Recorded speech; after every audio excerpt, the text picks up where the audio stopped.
Good morning, or depending when you're watching this, good afternoon, good evening, or good night. My name's Ross, and I was always told I had a voice for radio, so today I'm bringing you a game from the Blackpool Regional Championships. That's right, ladies and gentlemen, regionals are starting again in the UK, and they are in the expanded format. Now, Breakpoint is legal at this tournament, so we are in the format of black and white to Breakpoint. The games are 50 minutes, best of 3, and I should say a huge thank you to Stephanie J and Blackpool Card Group for putting on this regional and allowing us to record. If it wasn't for them, I wouldn't have these lovely videos to show you. So as always, sit back, grab yourself a nice beverage and enjoy this game from Blackpool Expanded Regionals. Black and white to Breakpoint, 50 minutes, best of 3. And in this video, we actually have a special guest. My very good friend Nic Pearce will be joining us. We are doing paired commentary. It's something that a number of you have been asking for. And the answer is, yes, I love doing it. It's got to be the right person. And they've got to be here in person, because doing it over Skype really doesn't work. So Nic's here, and I think between us, we've done a pretty gosh darn good job. Nic has his own YouTube channel. Have a look in the description of this video. Go and check it out. It's awesome. So I hope you enjoy the paired commentary with me and Nic here, because it's something a bunch of you have been asking for, and I think it's pretty gosh darn good. Okay, ladies and gentlemen, so on the left we have got Mal Cameron. He's pretty good. He wins a lot. He's playing Yveltal, focusing on Fright Night. We'll get to that. On the right we've got Siobhan Butcher. He is going to be playing Vespiquen Flareon. And with us, we've got Nic. Hey, Nic. Hey, you can't get rid of me that easily. We've gone in for round 2, maybe round 3. We'll see how lucky we get. We see how much time we've got. Tamal has obviously won the flip, and he's going first, and he's got an Ultra Ball. And there's only 2 possible things here. It's going to be a Fright Night Yveltal, or it's going to be a Shaman to draw some more cards. What do you think about this Fright Night Yveltal? I think it's something that's seen a lot more play recently because of sort of the way a lot of the metagame has developed, and especially in Expanded, because you have access to Dark Patch, it's a lot easier to power it up, and it has a lot of utility in terms of shutting things off, like fighting Fury Belt, which means that, say, you can do something silly like putting up 170 damage on a 170 HP EX with fighting Fury Belt, and then promoting that to knock something out.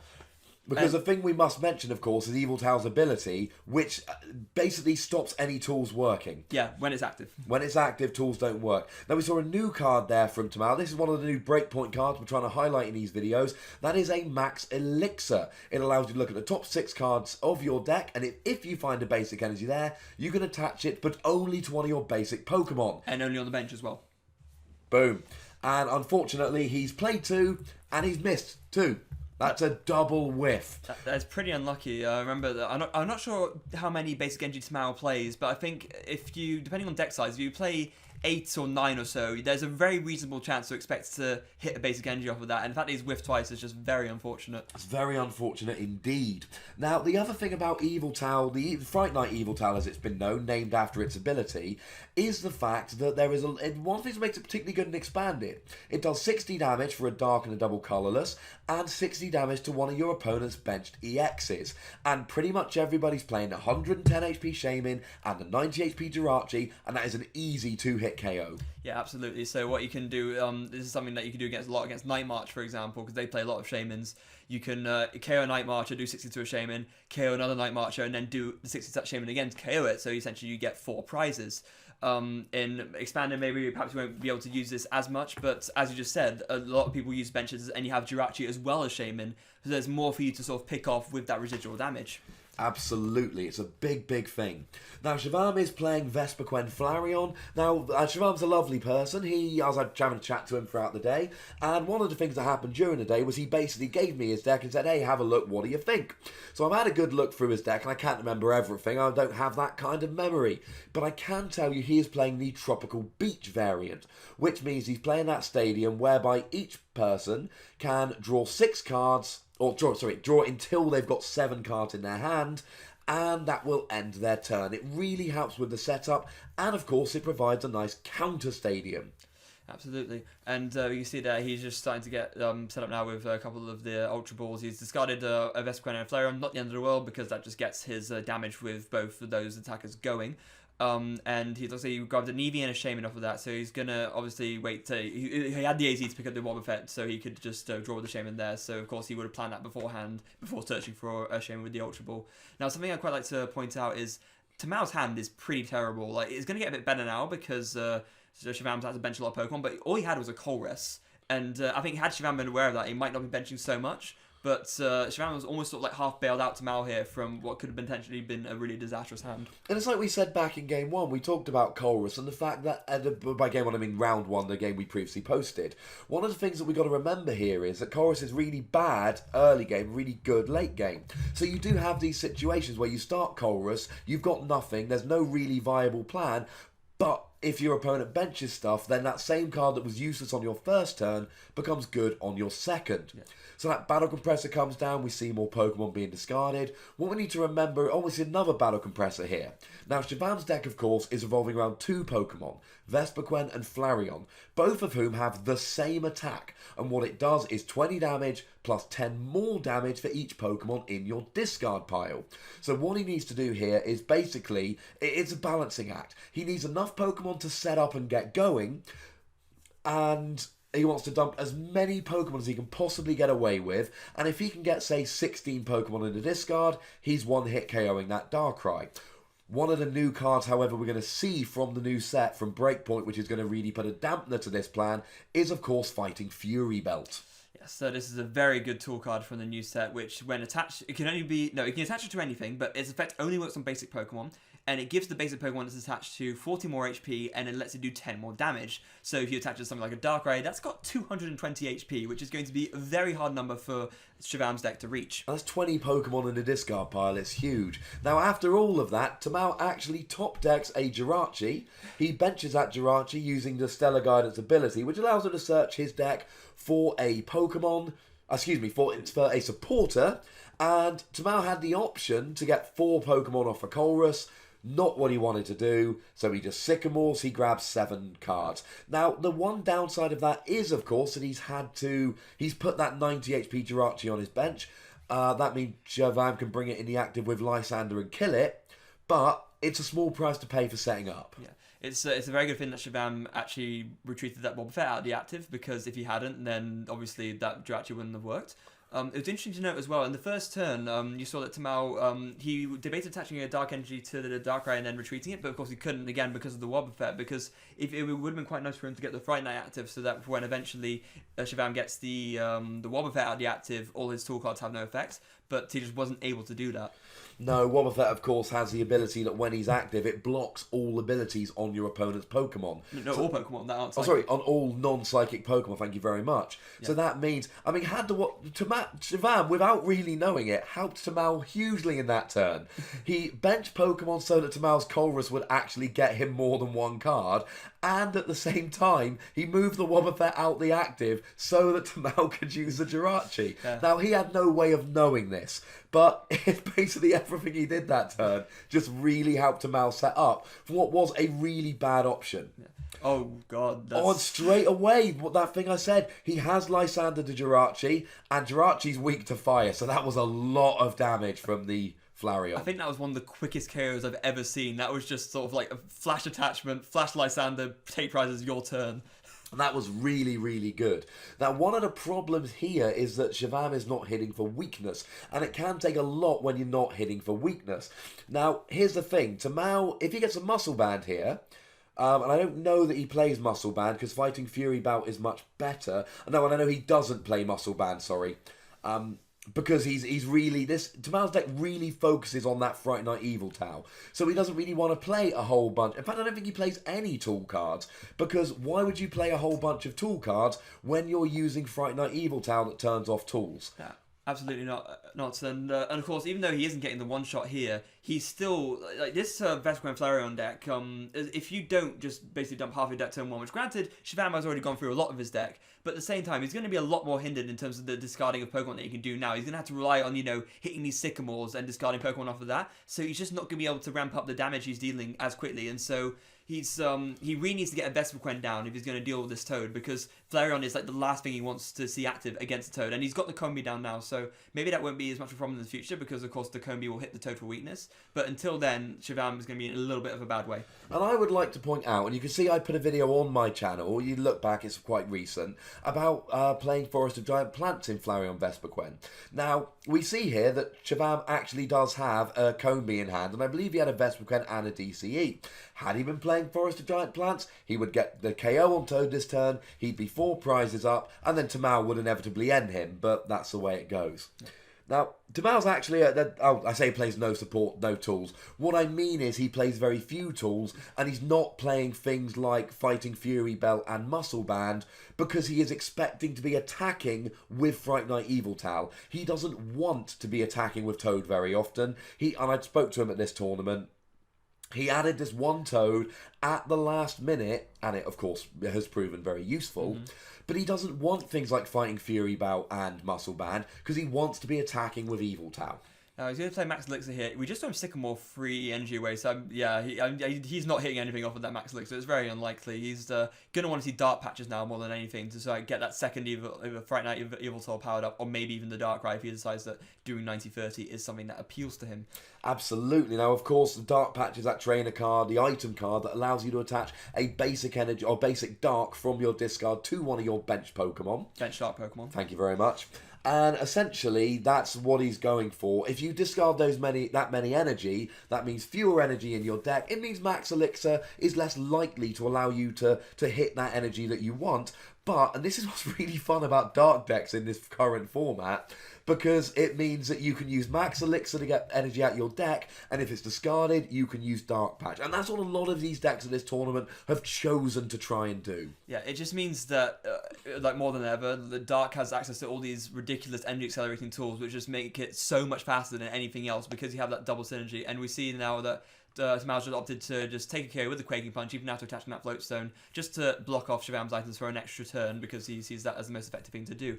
Now, Shavam does actually drop the Vespiquen here. He does have the DCE, and he just takes the KO straight away. So Shavam is actually quite close to winning here, because he's taken sort of 4 prizes very quickly. If he can just see a last Lysander at some point and then have enough in the discard to KO the Darkrai, he just wins this game. Absolutely, but the thing we saw from Shavam, I'm not sure, and I could be wrong about this, I'm not sure if he really... Okay, let me put this another way, a nicer way. Let's hope that he has taken care of the Pokemon he's discarding. Now, we do see a Getsis here from Tamao, which means that that is really good Getsis from Tamao. That is exactly, if he really needed to play that turn, that's 2 VS Seekers gone back into the deck. It means that next turn Shavam would have been able to do basically anything he wanted in terms of supportering. Now, all he's got is 4 Pokemon, there's no energy, and it's not looking good at all. Oh, we see a laser here. Now, I'm fairly sure Tamao is not playing... Verbank City Gym. Well, I guess we'll see now if he computer searches for it. I was going to say, if he's computer searching, if he's playing it, he really should be grabbing it. Yeah. Shavam is going to struggle to find another attacker here. And let's not forget, this Fright Knight Yveltal is not just doing 60 to the Vespiquen, 70 with the poison. He's going to be doing 60 to the bench Shaman. He does play Verbank, because we just saw him get off a computer search to answer that earlier question. So he is going to be getting the KO here, and as you just said, he's going to be racking up damage on that Shaman as well. So another Fright Knight, and that Shaman will be going down. Right, I was misinformed, ladies and gentlemen. I do apologise. We do see Laser Verbank, which of course makes perfect sense, because he's not playing things like Muscle Band. So the only way to really increase his damage properly is with Laser. Now we get the one-hit KO on the Vespiquen, 90 HP, 60 for the attack, 30 for the poison, and 60 on Shaman. This means on Tamao's next turn, he could well get a KO on something like Eevee, or not Flareon. That would be a tall ask, while KOing the Shaman. Which means, although Shavam took such a fast prize lead here, he's up by 2 prizes, and that Shaman is going down next turn, ladies and gentlemen. Oh, and Shavam's just had to Tropical Beach for 7 cards. That Shaman is guaranteed to die, and then they're going to be even on prizes.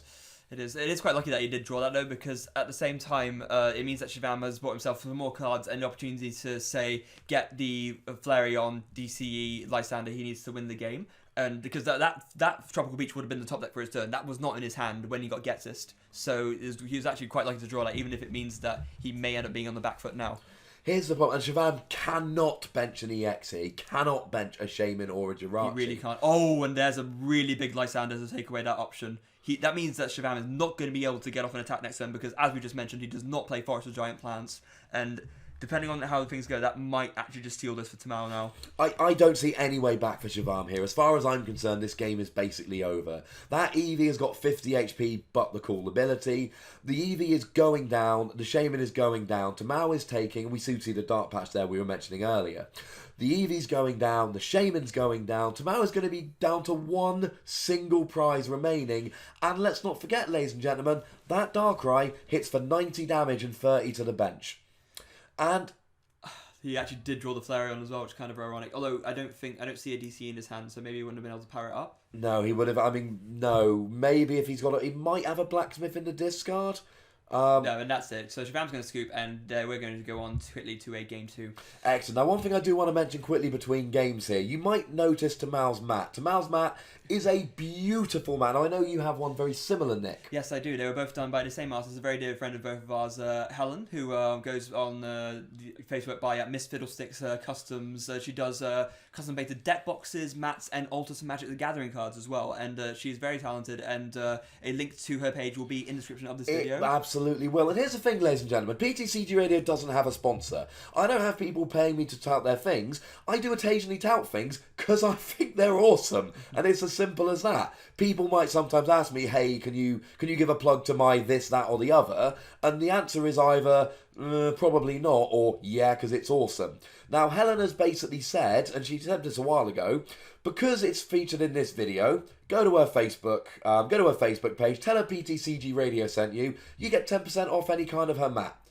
That's an offer she's doing just because PTCG Radio is awesome. And just to be clear, I've not been paid for this plug. I've not been incentivized for this plug. I just happen to think Helen's mats are absolutely brilliant. And quite frankly, I think you should all get some of her mats because look how gosh darn awesome they are. And I 100% agree with what you said.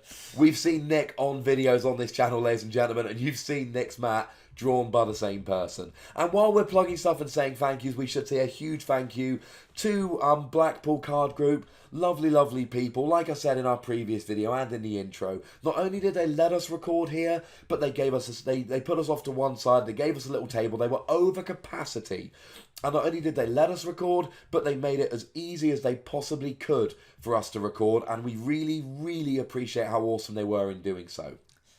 Right, so then, and with that, we go into the beginning of game 2. So it seems like Shivam has not started Wobbuffet this time, but he has started with a Combi, which could be worse, but or also perhaps be a bit better. Like that Combi's dead, man. That Combi's dying. Like, that's an interesting point, actually. What is the best starter for this deck, ideally? Wobbuffet. Just hands down Wobbuffet. It depends what build you're playing. In this particular build of Shivam's, I don't really know what you want to play. You're going to basically be giving up a prize early, and you don't want to lose. Now, here's the thing. Combi's got 40 HP, Eevee's got 50 HP. They are the basics from which you evolve in order to get attacking. Now, Seismitoad hits for 30 with Quaking Punch, while Trainer Locking for a DCE, and we've seen that he plays Laser in Verbank. So if you've got 60 HP or less, you could well die on turn 1 while Trainer Locking. Just as a quick note, we see the unknown there. The ability is discard it, draw a card. That's what Shivam's been doing while we've been talking. So if you start with a Combi or with an Eevee, you're going to have one of the basics with which you want to attack later on going down. There isn't really a good starter. You're going to go a prize behind. But as far as it goes, honestly, I'd want Wobbuffet in the active. Now, then there we go. This I like. Discarding the energy to get the Wobbuffet in the active. And then using Tropical Beach. 2 effects of this. Number 1, Tamao's ability locked on turn 1. In your face, Shaman, you ain't drawing extra cards. Number 2, there is no way Tamao's getting a KO this turn. Yeah, absolutely. And as an extra little side to that as well, it means that that Fire Energy going in discard means that that's one of 2 Fire Energy that Shivam will need to make Blacksmith live later on for Flareon. Absolutely. As soon as he gets 2 Blacksmith in a discard, he could actually 2 Blacksmith. He only plays 1. I'd be surprised if he didn't. As soon as he gets 2 basic Fire in the discard, he gets to use that Blacksmith supporter, which allows you to attach 2 basic Fire from your discard to one of your Fire Pokemon, which of course would be the Flareon. Okay. And if I'm not mistaken as well, like when Shivam was firing through, I think I saw a little bit of what looked like Blacksmiths in the discard. So it's already in there, ready for him to use with Vespiquen, which is obviously going to be handy for later on. Absolutely. Now, Tamao, it's interesting whether he would have chosen to use that Shaman there. He basically ended up with a hand of Sycamore, I believe that's a VS Seeker and a Shaman. So he could have Shaman to draw 4 cards before using Sycamore. As it happens, he is not able to do that. I think that even if he was able to, he wouldn't have wanted to, and here's why. The Vespiquen Flareon deck thrives off of a favourable prize trade. You do not need many Pokemon on a discard pile to KO a Shaman with a Vespiquen or a Flareon, so that would have been a very easy 2-prize deficit for Shivam to go ahead on.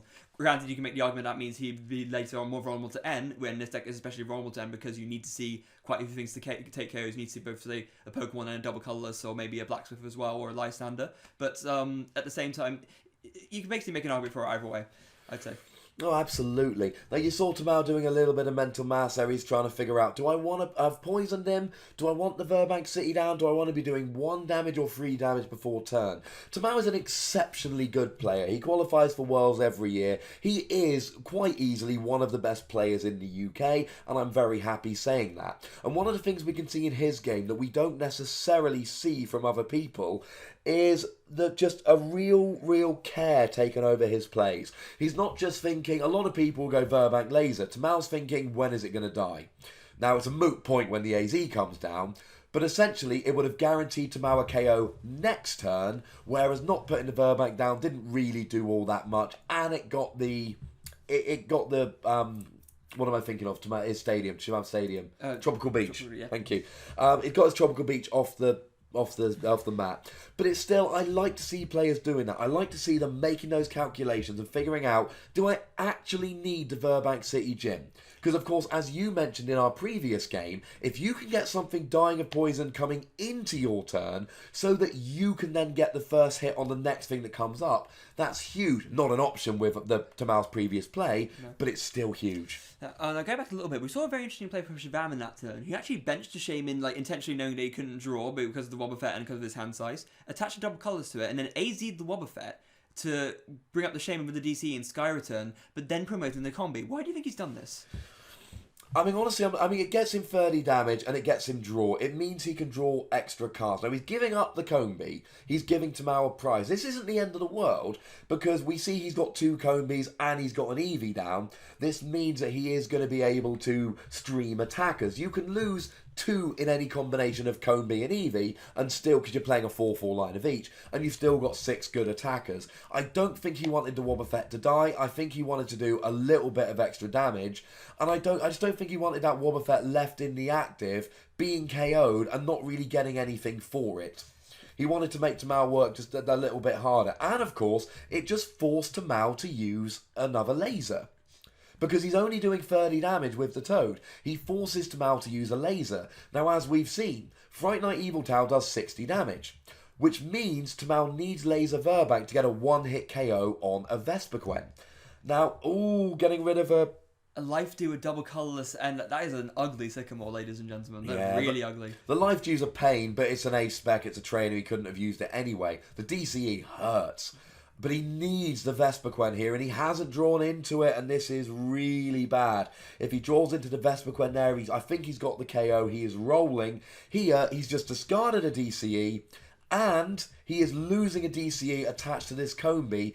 That is about the worst thing that could have happened here. And then not only that, but he tried to Shaman for 1 just because that's how important he needed to see the Vespiquen, and he still did not see it. So now that Shaman is a sitting duck, pretty much. And Tamao's going up by 2 prizes here.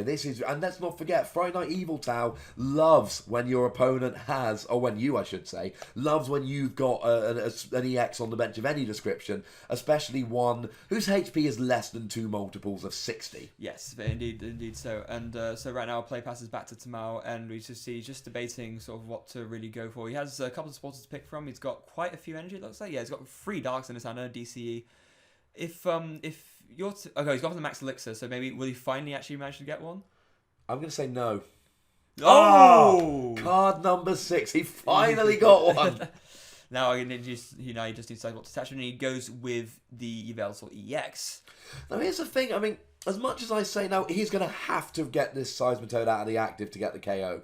At this stage, KOs are slightly more important than trainer locking because he wants that KO on that Combi.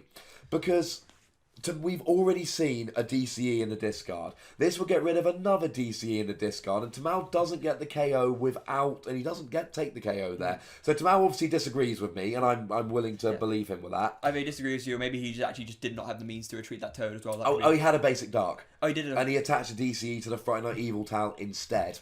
And obviously getting rid of, a DC and a Dark is huge. Without the laser, that means a Combee lives. Now, if Shivam is able to get a Vespiquen here. Now, here's what I think Tamao was thinking, and maybe he's, like I say, he's an exceptionally good player. Maybe he's thinking, look, Shivam don't have much.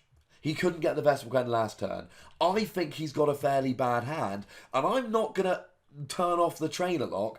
Essentially, it's a calculated risk. I would rather take the risk he gets the Vespiquen and KO's Toad. I would rather that happen, or take the risk of that happening, than turn on his trainers. Yeah, and I think that's obviously paid off for him very well. And I mean, yeah, this play can take either way, but actually, I think I agree with both Tamao and ultimately what he did, because it's that intrinsic power of being able to block off so much of a deck's engine, especially when a deck like Vespiquen and Flareon relies so much on its items to accelerate its damage output. And as you see now, he's got another Max Elixir going, and is he going to hit one? No, not this time. So that's 1 out of 4. 1 out of 4, indeed. And that was the one energy, and it was the last one he drew. Now, one thing I'm thinking he didn't do that last turn, he having to discard free energy to retreat a free retreat, by which I mean 1, 2, 3. Seismitoad is too much. What he could do here is attach to Dark and manually retreat, but he's fairly happy. And here I see what he's doing, and to be honest, with a little bit of thought, I agree with it. Because here's the deal. He's trainer locking Shivam. He's going up by 2 prizes. Best case scenario for Shivam, he KOs the Toad. He's even on prizes with Tamao, going into Tamao's turn. And to be honest, and of course he's trainer locked while this is all happening. And Tamao's thinking, look, he's lost 2 DCE. He's trainer locked. Best case scenario, he gets a KO here. And he's even on prizes with me. But I think it's actually worked. I tend to play very aggressively. Tamao tends to be slightly more thoughtful in his actions, and it's really paying dividends here. I think the other logic is something else that Tamao noticed, and I kind of noticed earlier, was that when Shivam had that ugly Sycamore, he Sycamored away another Sycamore, so he doesn't have that many actual physical supporters to actually draw through more cards. He has more like the VS Seekers and the other items, so it's a very sort of, that's probably the thought process I was going through his head in terms of thinking, right, do I just keep item locking, or do I actually go more aggressive? And as we can obviously hear, it's paid off very well. Indeed, it's a shame Shivam didn't have an energy that turn, because he had an energy, if I remember correctly, he had a energy on the Combee the previous turn. Had he been able to... and that Vespiquen's got free retreat. Now, he could have saved the energy. Now, I see why he didn't. He wanted to get the double attachment, especially after losing 2 DCEs. Had he not attached that energy, which probably would have been the wrong play, if he hadn't, we'd have said, why didn't he do that? But he would have actually been able to free retreat the Vespiquen, attach the energy to Jirachi, and then use Jirachi's attack to do 10 damage to Toad while discarding that DCE off the Toad. Absolutely. Oh, and now we see Caldeo Floatstone. He's going to be able to rush in, retreat, and now he gets to switch his active into whoever he wants. He seems to be quite hesitant about putting that down, though. Possibly because it's another Grass Week EX that Vespiquen can hit later, but he has absolutely decided to go for it. And I think that is the correct decision, because I think the utility that you get from being able to play around something like Jirachi is more overall worth it. Yeah, I mean, I think he's going to go into the Yveltal EX here. Yeah, boom, go me. Because Shivam, now maybe he plays 1/1 Jolteon line. Jolteon being an evolution which turns all your stage 1s to also be lightning Pokemon. So we could use that to then hit the Yveltal for weakness with either the Flareon or the Vespiquen. But it takes a lot to do, and Tamao there, he did exactly 100. He got the KO, and... he did White Cyclone, didn't he? So he did 90, actually. Oh, sorry, he did. Yeah, he used White Cyclone, put the energy on to the Darkrai. He put a basic Dark on the Darkrai, which is really cool, because it means that one more energy attachment next turn, and you can start to do Night Spear, which of course is going to do a very hefty number on decks like these with lots of low numbers. Yeah, it does 90 to the active, which as we've seen will KO most of Shivam's deck, while doing 30 to the bench. So he does play that Jolteon. That is a Jolteon that I just referenced. Unfortunately, it's a little bit too late. He doesn't have an Eevee on the bench. Now, if he had a second Eevee on the bench, he played that Jolteon and got a DCE, maybe he's in an alright position here. But let's not forget, Tamao is 3 prizes up. Tamao here is...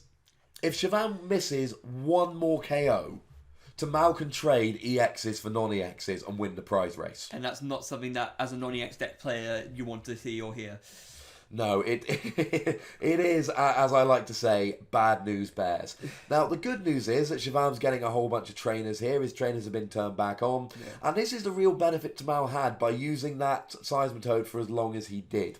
He stopped actually stopped Shivam doing this. And one thing you see, and it's something we were talking about earlier, I don't believe it was on the camera, but it might have been, people who discard all of their supporters using Battle Compressor with the theory of using VS Seeker to recover them from the discard and using whichever supporter they like, getting a choice of using it from the discard. The downside of that is, of course, if you end up trainer locked and you're relying on VS Seeker to reuse supporters, that ain't going to work. No, absolutely not. And, I always like to refer to this moment as sort of like the opening the floodgates, because normally you built up so many items and you end up, he's just played a load of them now, and he's just gone for the VS Seeker for the end. So this could maybe be a path for him to make a comeback. But even with this N, the problem that Shivam has now is that Tamal's built up a lot of energy, and I mean a lot. You can see he's got a DC on the Toad, on the Yveltal, on the Fright Night Yveltal on the bench, and a Dark, and he's got 2 basic Ducks and a Darkrai. He's got so many options with which to attack feasibly, and Shivam is not taking KOs. He doesn't have energy disruption, so you really cannot put Tamal on the back foot in terms of this energy presence, and Shivam actually has 0 energy completely, and he's burning through so much, and his deck is looking so thin as well. I mean, if he draws with this Shaman, he's on the verge of decking out. Now, there was an argument there that Shivam shouldn't have ended. I'm pretty sure he has a Blacksmith in his discard. There was an argument that he should have been, and we saw he played Battle Compressors. There was an argument there that he should have been trying to use Blacksmith. The problem is, did he have enough Pokemon in the discard? Now, the game is essentially over here. There is essentially no way Shivam wins this, because Tamal needs to take 3 prizes, Shivam needs to take 6. So if Tamal gets a KO here, and obviously he can switch into whatever basic he wants. Now, actually 100 damage is quite awkward. Oh, wait, no it's not. No, it's not. He still needs 1 more, that's only 80 damage. If he's got a laser, that will do it. Or, he does have a Lysander in hand, so he would be able to KO the Jirachi, for instance. Oh, he hasn't attached for turn. Now that will do 100 damage, 20 base plus 20 for each energy attached to each active Pokemon. 4 energy, 80 damage, plus the 20 base is 100. So now he gets the KO on Flareon, and this is basically game for Tamal. Because Tamal takes a prize, let's say Shivam KOs an EX, then 2 prizes to 4. Tamal takes a KO, Shivam KOs an EX, Tamal takes a KO, and he wins the game there and then. And that's if he never KOs a Shaman. Shivam cannot win the prize race here as long as Tamal takes a KO every turn. And might I remind you, ladies and gentlemen, as Nick just told us, Tamal's got a lot of damage on the field. Why would he go for Fright Night Yveltal and turn down the KO? Because he's got 3 prizes left, right? Or is that 4? 3. 3, okay. So if Shivam can't get the KO here, Tamal wins next turn. Like, this is just a way of him taking the prize race a little bit more efficiently, I believe. Absolutely. And here's the thing, ladies and gentlemen. We know Shivam's gone through a whole bunch of DCE. We've seen him with the energy turn after turn. I don't think it is unrealistic at this stage for Tamal to be thinking, look, come at me, bro. I am willing to believe that you don't have enough. I'm willing to believe you're not going to get an energy. You're not going to get a Blacksmith. You're not going to get a DC. Now, he's got a VS Seeker, so he must not have... I'm sure he's got a Blacksmith, so he must not have the 2 fire energy in the discard. There's quite... I do vaguely recall thinking that I only saw 1 hit the discard, or maybe when I saw the Blacksmith earlier, that wasn't actually a Blacksmith, but the fact that he's thinking about it for that long doesn't really reflect well. I mean, remember, he's taken no prizes. Something's got to be in the prizes. It may well be the energy. Because let's remember, was it 2 free DCE we've seen? I think he might deck himself out here. Not quite. I mean, he's not. I'd be very surprised. What I mean is... It smells counting. Yeah. He's not got many turns here. No. Although he may well have a VS Seeker that he can later use to grab an N. But he needs a DCE. He needs a KO here. And he hasn't... Oh, no, he's hit 1. I was going to say, at this point... Now, Tamal doesn't have a Fright Night Yveltal on the bench here. What he does have is a big Yveltal that will KO the Flareon, basically forcing Tamal to have another DCE next turn. Because let's not forget, there's no Eevee on the bench. There will be no Blacksmith next turn, ladies and gentlemen. So the only option for Shivam getting a KO next turn is to grab a DCE. Yeah. And he's used free DCE. Yeah. Not only that, but actually because of how much HP the Flareon's on, actually Tamal can just bring up the Toad and KO the Flareon with the Toad, which locks Shivam off even more from playing any items like a VS Seeker. You saw he VS Seeker for an N there just in case, but there's another VS Seeker just sitting there in his hand. So he's going to be cut off if Tamal, and looks like that's what he's going to do. So then now all Tamao needs is a Lysander to KO the Shaman and this game's over. Like, that was actually really clever the way he did that, because that means that, like I said, he probably was expecting something like that, the KO to be taken on the front of Yveltal, but he can then KO the Toad. Shazam can't do much this turn, and now, even if he gets the KO on the Toad, he loses. Yes, Tamal's actually got 2 Lysanders in hand. If I saw correctly, he's got a full art and a regular art in his hand already. And I don't think Shavam's getting the KO this turn. And he's also just drawn the last card in his deck. Yeah, I'm pretty sure he's got a DCE prized. Yeah, that's inevitably what's happened there. Okay, so obviously he's had to play the end there to avoid himself from decking out, but he just... It really doesn't matter. Yeah. Now, the good news is he has End Tamao, and Tamao, I don't believe he has a Lysander in the discard. I could be wrong. These decks tend to play 2, and I'm sure I saw both in his hand there. Yeah. I could be wrong, ladies and gentlemen. And what's he drawn? He's drawn a Dark Energy and a Max Elixir. He's got a Dark and a Max Elixir. Like I said in the previous video, this angle gives us a really nice view over the left-hand player's hand. Absolutely. Not such a good over the right, unfortunately. A little bit when they lean it forward. Yeah. But we got a good look at Tamal's hand. And another Max Elixir. Now, he's not had much luck on these. But if nothing else, this thins his deck. He's still only hit 1 in both games. I think the issue he has now is that he's just played most of his energy already. So like, it might just be, honestly, that he's just expecting to fail it. And he's just playing it so that if Shabam ends him again, then he doesn't end up just redrawing the Max Elixirs like you just said. Absolutely. And Shavam's basically said, look, there's no way I can win this. He can't win. He knows he's lost. He's lost the prize race. So he gives up and basically gives Tamal the win. Yeah, I think Shabam just physically could not attack once he was out of options in terms of DC or blacksmithing. It was just over. Absolutely. So, ladies and gentlemen, the good news is, I think, and let me know in the comments if you disagree, if we missed it, I think we might have gotten to the end of a game without any disasters in terms of rulings, which is always a good thing. I don't think I'm going to have to put an appendix on the end of this video, which makes me happy. For once. Indeed. If there's anything you want to do in terms of anything you want to say in terms of comments about the game, plays that were made, decks or anything like that, other than asking for deck lists, when we can't give them out, they're not our list, please pop it down in the comments. Make sure you click the like button. I mean, you've been watching the video the whole time, I'd like to think. Why have you not clicked the like button by now? I am upset with you. You make me sad, but I will forgive you if you click the like button now. And so will I. And make sure you subscribe to PTCG Radio. If you've already done so, get a friend to subscribe. And Nick, what else should they be subscribing to? Xanatu TCG, Xanatu TCG. That is my YouTube channel. I do the videos on tournaments. I talk about old decks, new decks, or Pokemon related, and it's all a good time there. So if you guys could do the same over on that channel and like, comment, and subscribe, that would be very much appreciated. Superb. And as always, ladies and gentlemen, thank you very much for watching. Look after yourselves till next time. Bye, Nick. Bye. My name is Ross, and you've been watching PTCG Radio.